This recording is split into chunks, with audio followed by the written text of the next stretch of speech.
Hi everybody, it's Tony again. Welcome back. We're on chart E2, End Time Prophecies. I'd like to welcome you back and I'd like to discuss this chart with you.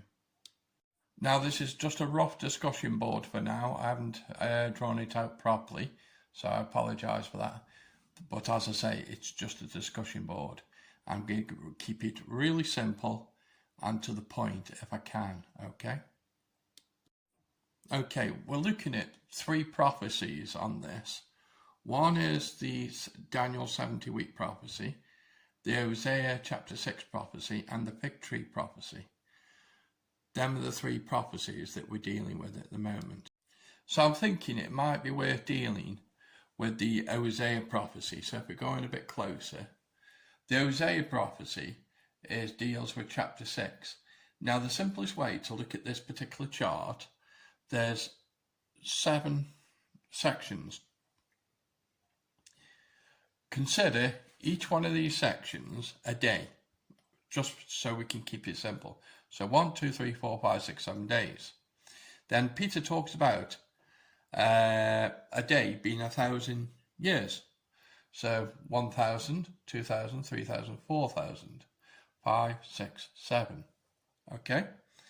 Now we know from chart E1, which you will have looked at the genealogy, the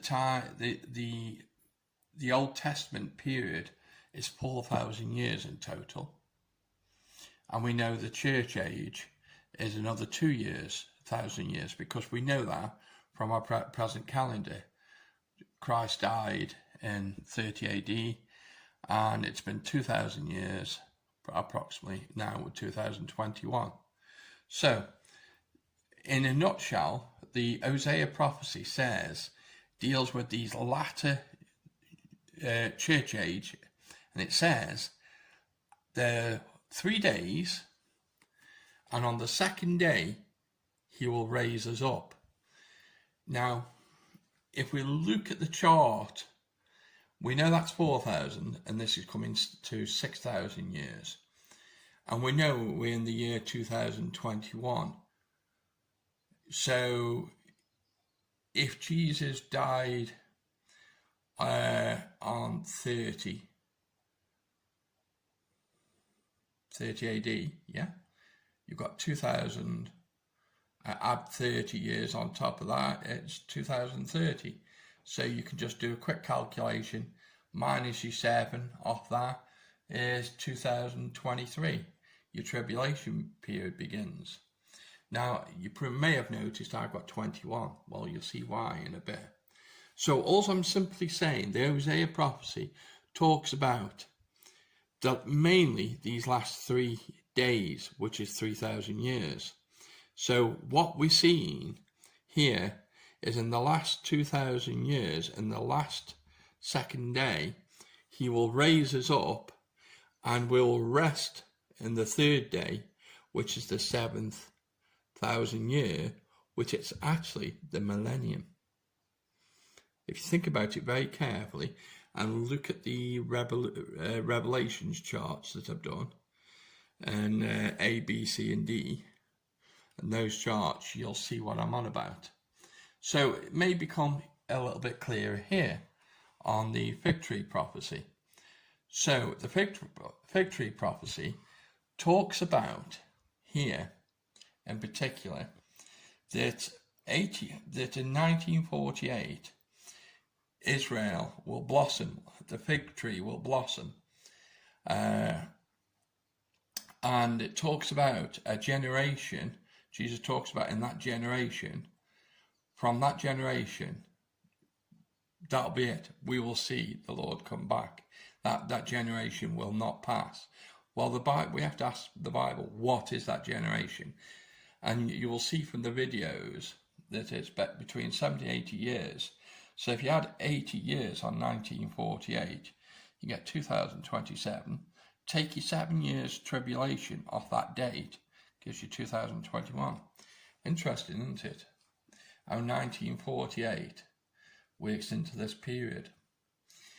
I think the important point is, if you look at the Daniel prophecy up here, the Daniel prophecy is the 70-week prophecy. Basically, 69 weeks broken. The first, the decree, when it was the decree went forth to the rebuild of the temple. Then from there, it would be 62 weeks for the Messiah who would arrive, and his rule would begin, but it would be cut off. And what they mean by cut off, he would be crucified and died. And then it says that last week, because if you add the 62 and the 7, gives you 69. That's not 70. So there's 1 week missing. So all it's talking about, at the end of the age, the church age, somewhere in that last week, is talking about Daniel's prophecy. And if you look at the chapters and Daniel, it's talking about the first resurrection. Right through the Bible, it's talking about the first resurrection. The 1948 prophecy, the Hosea prophecy is talking about it, and the 70-week prophecy of Daniel is talking about it. So all these three are in a line.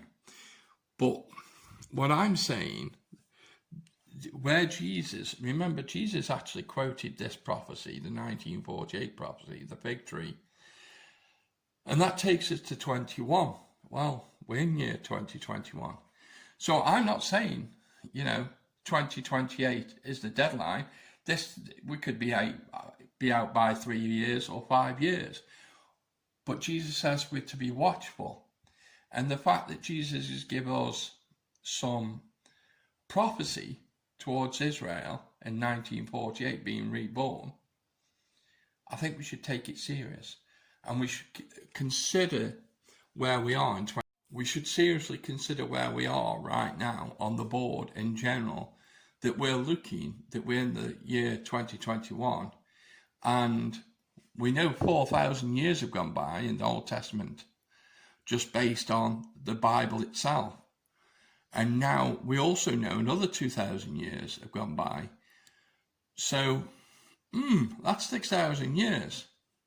Now, the other point I want to make to you, the reformers and the forefathers all believed that the final age of the earth will be 6,000 years, and the last year, the 7th, will be the millennium. So in total, 7,000 years, like 7 days. God rested on the 7th day, and the reformers and the forefathers, those that walked with John and Paul, and they all believed that the earth would last for 6,000 years. Well, we're coming up to 6,000 years. And that would be it. And we would then rest. Jesus would return. The resurrection would take place. We would be with him from there on forward. And the rest would take place. And we'd have a 1,000-year millennium rule with Christ, and then eternity. So what I'm saying, we need to consider, at least take this discussion online and consider the time year that we're in, that 6,000 years are nearly up, and should we be considering when Jesus said here, in 30 AD, he'll be coming back soon. Well, I know it's 2,000 years, but you might not say that's not soon. But if it isn't, I'd say that's then a very long time, and it's about time he's coming back. But what I'm saying, he says he'd come back soon. He says he'd come back like a thief in the night when you least expect him. Well, I can honestly tell you from my perspective as a normal person, I'm not expecting him to return. I've got all these plans like you and everybody else, and we're booking all our holidays and everything and Christmases, and we haven't got time for Jesus to return right now. But everyone's saying these are the end times. We're in the end times. Well, okay, we're in the end times. So shouldn't we consider these charts and these prophecies and give them some consideration, whether the dates are factual or not, just the scriptures alone? So anyway, the important thing is, I just believe that we should look at the times that we're in, look at the prophecies and consider them.